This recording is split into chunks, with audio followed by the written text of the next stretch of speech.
सभी साथियों को नमस्कार। मैं ओम प्रकाश यादव, आप देख रहे हैं आवाज़ न्यूज़ 24/7। आप सभी का इस चैनल में बहुत बहुत स्वागत है। और साथियों बता दूं, आज हम एक बहुत ही बड़े मुद्दे पर बात करने जा रहे हैं। आप सभी ने कल देखा भी होगा, सुना भी होगा। कल यादव समाज के लोग हज़ारों की संख्या में कल मुख्यमंत्री अशोक गहलोत के निवास स्थान पर कुछ मांगों को लेकर वहाँ पे जनसंवाद किया था। और उनमें मुख्यमंत्री जी ने वो क्या क्या मांगे यादव समाज के लिए घोषणा की है, हम जानते हैं। हमारे बीच में आज हम लोग खास बातचीत करते हैं चौमू विधानसभा क्षेत्र से सुरेश कुमार यादव जी से। सर नमस्कार। नमस्कार जी। सर सबसे पहले तो हम आपसे जानना चाहेंगे, कल यादव समाज की विभिन्न मांगों को लेकर मुख्यमंत्री आवास पर जनसंवाद किया गया, इसको लेकर आप क्या कहेंगे? देखिए ओम प्रकाश जी, हमारी समाज की कई लंबित मांगें थी, जो वर्षों पुरानी मांग थी हमारा बोर्ड बने। क्योंकि हमारी जो जाति है अभी पिछड़ी जाति है और समाज के तबके को ऊपर उठाने के लिए बोर्ड की बहुत आवश्यकता थी। क्योंकि जैसे देवनारायण बोर्ड बना और भी माटी कला बोर्ड बना और भी कई समाजों के बोर्ड बने, तो उसी तर्ज पे हम भी चाहता था, हमारा समाज भी चाहता था कि हमारा बोर्ड बने। कुछ टाइम पहले हमने शक्ति प्रदर्शन भी किया, जन जागृति सम्मेलन भी किया, लाखों की तादाद में जयपुर में काफ़ी लोग आए भी। सरकार का, केंद्र सरकार का और राजस्थान सरकार का ध्यान आकर्षित भी हमने लोगों ने करने की कोशिश की। और उसी का परिणाम ये रहा कि कल हम हज़ारों की तादाद में सीएम हाउस से मिलने पहुँचे, सीएम से मिले। और सबसे अच्छी बात यह है, प्रदेश के यशस्वी मुख्यमंत्री हम सब से बहुत आत्मीयता से मुलाकात उन लोगों ने की। और हमारे के समाज के जो प्रतिनिधि लोग थे, उनकी मुख्य मांगें थी कि कृष्ण विकास बोर्ड हमारा बने। जयपुर का किसी भी एक मार्ग जो रेजंगला के नाम से हो, हमारे करगिल में शहीद हुए, उससे पहले रेजंगला का जो बहुत बड़ा युद्ध लड़ा गया, 114 सैनिक शहीद एक जात के हो गए। ये राजस्थान में नहीं, पूरे भारत में नहीं, पूरे विश्व में अपने आप में एक अंगूठा युद्ध था। 114 लोग शहीद हुए, उनकी गौरव गाथा गाई जाए। सीएम साहब को हमने ये भी कहा कि पाठ्यक्रम में और एनसीईआरटी में ये जो है मांग हमारी थी और ये लागू करे। तो सीएम साहब ने हमें आश्वासन दिया है, बोर्ड का इन्होंने घोषणा कर दी है। रेजंगला मार्ग की बात थी तो उन लोगों ने स्पष्ट कह दिया है कि जयपुर में जो भी आपको जगह अच्छी लगे, जिस भी पार्क का चाहिए, नगर निगम का मामला है, मैं लेटर इशू कर दूंगा। एक हमारा सबसे मुख्य मुद्दा था, वो है अही रेजिमेंट का, जो देशव्यापी अभियान है। गांव गली मोहल्लों तक ये अभियान एक राष्ट्रव्यापी अभियान पहुंच चुका है। सीएम साहब ने स्पष्ट शब्दों में कहा है कि मैं त्वरित मेरे लेटर पे केंद्र सरकार से आग्रह करूंगा कि मैं रेजिमेंट की मांग करूंगा। और राजस्थान का प्रतिनिधिमंडल जिस प्रकार से जाना चाहता है, सीएम उनके लिए 24 घंटे साथ। जी सर, हम जानना चाहेंगे, लगातार से यादव समाज की लंबित मांगें थी, श्री कृष्ण विकास बोर्ड, और कल मांगने हैं और ऑन द स्पॉट मुख्यमंत्री जी ने तुरंत घोषणा कर दी, क्या कहेंगे? देखो, ये मुख्यमंत्री जी का बड़प्पन है। और सबसे अच्छी बात यह है कि यादव समाज हमेशा उनका ऋणी रहेगा। क्योंकि जब से मुख्यमंत्री जी आए हैं, खासकर तीसरी जो बार मुख्यमंत्री बन रहे हैं, राजस्थान में जयपुर जैसे ज़िले में पहली बार ओबीसी का अगर कोई कलेक्टर बना तो जगरूप जी थे। आरपीसी जिस संस्थाओं का चेयरमैन बनाना, वो भी हमारे यादव समाज से थे। और भी कई अच्छी जगह पे हमारे समाज को उन्होंने नियुक्तियाँ दी है। हमारे समाज को आगे बढ़ाने में इनका बहुत अच्छा योगदान रहा है। और उसी सभी मुहिम को देखते हुए इन्होंने कल एक बहुत बड़ा फैसला लिया और हमारे समाज को एक विकास के नाम पे एक बोर्ड दिया। हमारे समाज के प्रतिनिधि लोग गए और मैं धन्यवाद देना चाहता हूँ। समाज के ऐसे बहुत से बामासा हैं, समाज के बहुत से ऐसे लोग हैं जो पिछले कई वर्षों से, कई सालों से लगे हुए हैं। बात करते हैं जहां पर श्री कृष्ण विकास बोर्ड की मुख्यमंत्री ने ऑन द स्पॉट घोषणा की। हम सबसे पहले जानते हैं, हमारे बीच में सावराम जी गुरुजी मौजूद हैं। सर सबसे पहले आपसे जानेंगे कि श्री कृष्ण विकास बोर्ड पर आप कितना खुश हैं या नहीं? मैं आपके चैनल का धन्यवाद करना चाहता हूं। और खुश की बात तो ये है कि पहली दफ़ा पूरे विश्व को एक बहुत बड़ा संदेश भगवान श्री कृष्ण ने दिया, उस समाज का सम्मान सरकार के द्वारा हुआ है। तो ये बहुत एक पूरे सुसंस्कार की बात है। और समाज ने 16 अप्रैल को बहुत बड़ा एक सम्मेलन किया था शांतिपूर्वक। उस सम्मेलन का मान रखा है मुख्यमंत्री महोदय ने। पूरा यादव समाज मुख्यमंत्री आदरणीय अशोक गहलोत जी का बहुत ही दिल से आभार व्यक्त करता है। और उन्होंने भगवान श्री कृष्ण बोर्ड का गठन के साथ साथ और भी जो महत्वपूर्ण मांगे थी, जिसमें शहीदों के सम्मान का मामला था, उसके ऊपर दिल खोल करके उन सम्मानों को स्वीकार किया है। पूरा समाज उनका आभार व्यक्त करता है। जी, आगे हम जानना चाहेंगे, हमारे बीच में एक और मेहमान मौजूद हैं। सर नमस्कार। नमस्ते, मैं महेंद्र मांडिया। आज राजस्थान सरकार ने जो राजस्थान के यादव समाज की पिछले कई वर्षों से मांग चल रही थी कि राजस्थान में श्री कृष्णा बोर्ड का गठन होना चाहिए, जिससे हमारे समाज के युवाओं को और कुछ वंचित लोगों को आगे लाने का, उसके माध्यम से आगे लाया जा सके, जिसके लिए प्रदेश स्तर के हमारे यादव समाज के नेताओं ने बहुत संघर्ष किया, लेकिन उसमें सफल नहीं हो पा रहे थे। सरकारें उसको ध्यान नहीं दे रही थी।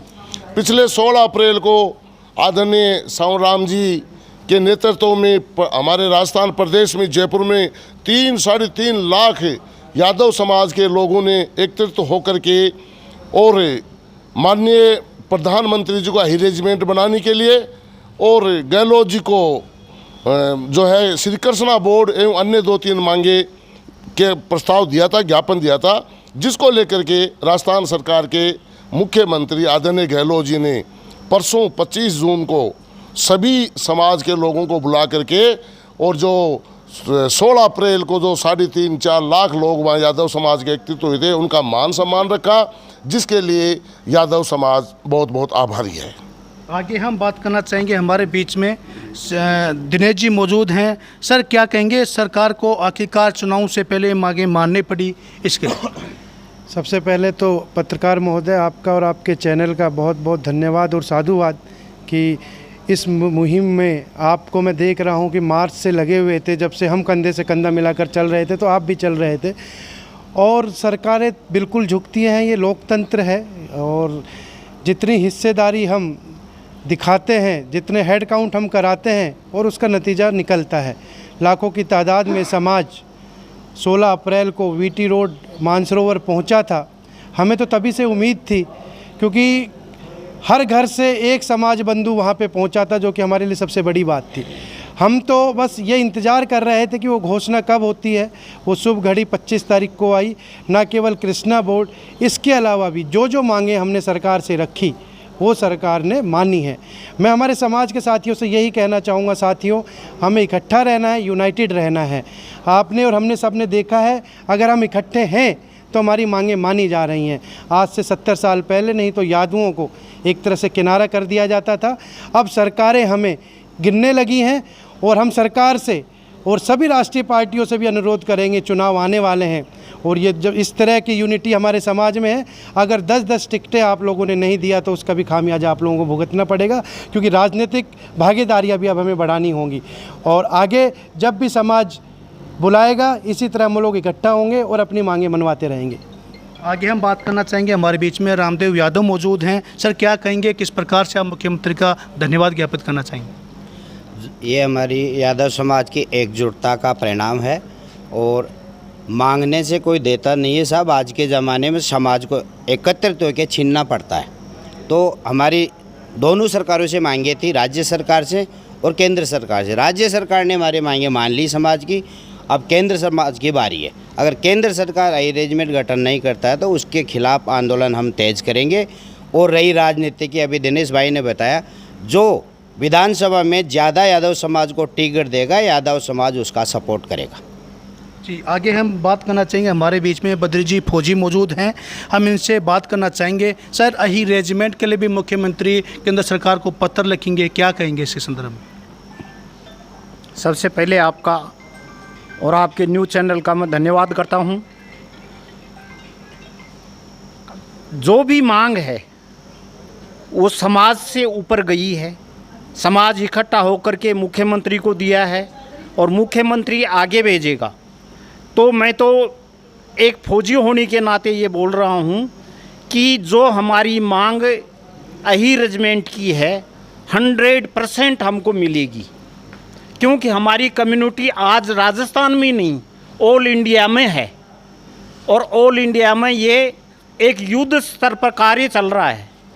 युद्ध स्तर पर जगह जगह मीटिंगें बनाई जा रही हैं और इसके साथ जो कल 25 तारीख को सराहनीय कार्य किया है माननीय मुख्यमंत्री महोदय ने, मैं उनका आभार व्यक्त करता हूं कि उन्होंने हमारे समाज की मांग को मानकर उसका मान बढ़ाया है। मैं उनको धन्यवाद देता हूं। जी, आगे बात करेंगे। हमारे बीच में सूरज जी फौजी मौजूद हैं, लगातार यादव समाज के कार्यक्रम में सक्रिय भी हैं। सर, क्या कहेंगे आप? ओम जी, जय श्री कृष्ण। जैसे हमारे समाज के सभी प्रतिनिधियों ने महोदय श्री गहलोत जी को धन्यवाद दिया, वह हमारा यादव समाज गहलोत जी को बहुत बहुत धन्यवाद देगा आगे भी। और ये जो हमारी मांगे हैं, काफ़ी समय से हम संघर्ष करते आए हैं और भी संघर्ष करेंगे। ये इतिहास उठा के देख लो आप, पहले भी जो सेना होया करती थी, नारायणी सेना होया करती थी, और भी युद्ध हुए थे महाभारत के, उन्होंने भी हमारा यादवों का बहुत योगदान रहा है। और गहलोत साहब ने बताया कि मैं रेजिमेंट के लिए भी लिख के दूंगा सेंट्रल गवर्नमेंट को। तो हम आशा नहीं उपेक्षा करते हैं हर स्टेट से, हर सीएम साहब से कि हमारी बातें सेंटर तक रखें और हमारे को हमारा हक मिले। ये बता रहे हैं कि रेजिमेंट नहीं बनेगी, नई रेजिमेंट क्यों नहीं बनेगी? अभी 4-5-10 साल पहले गोरखा रेजिमेंट बनी है, जाट रेजिमेंट बनी है। अभी मैंने CDS साहब का एक स्टेटमेंट देखा था जो ख़त्म हो गए। उन्होंने बोला था कि एक गढ़वाल रेजिमेंट और खड़ी करूँगा। तो नई रेजिमेंट खड़ी हो रही है, तो यादव समाज की रेजिमेंट देने में क्या दिक्कत आ रही है? मैं दोनों पार्टियों से आशा ही नहीं अपेक्षा करता हूँ यादव समाज की तरफ से कि हमारी रेजिमेंट हमारे समाज को जल्दी से जल्दी देने की घोषणा करें। जय यादव, जय माधव, जय हिंद। आगे हम बात करना चाहेंगे। हमारे बीच में श्री माधव विधानसभा क्षेत्र से समाज सेवी बलराम जी यादव मौजूद हैं। सर, क्या कहेंगे, किस प्रकार से आप मुख्यमंत्री का धन्यवाद ज्ञापित करना चाहेंगे? सबसे पहले तो ओम प्रकाश जी, आपके चैनल को बहुत बहुत धन्यवाद। जो 16 अप्रैल को बिट्टी रोड मानसरोवर में हमारे अहिर जन जागृति सम्मेलन हुआ था, उसमें जो हमारे कृष्णा विकास बोर्ड और जो अहिर रेजिमेंट के लिए जो गठन के लिए हमारा जो सम्मेलन हुआ था, उसके लिए मुख्य CM साहब का मैंने जो प्रधानमंत्री जी को लेटर लिखेंगे, उसके लिए बहुत बहुत आभार। और जो हमारा कृष्ण विकास बोर्ड के लिए गठन के लिए उन्होंने जो घोषणा की, उनके लिए बहुत बहुत आभार, बहुत बहुत धन्यवाद। जैसा कि आप देख चुके हैं, यहाँ पे तमाम जो यादव समाज के जो गणमान्य व्यक्ति हैं मुख्यमंत्री का आभार व्यक्त कर रहे हैं।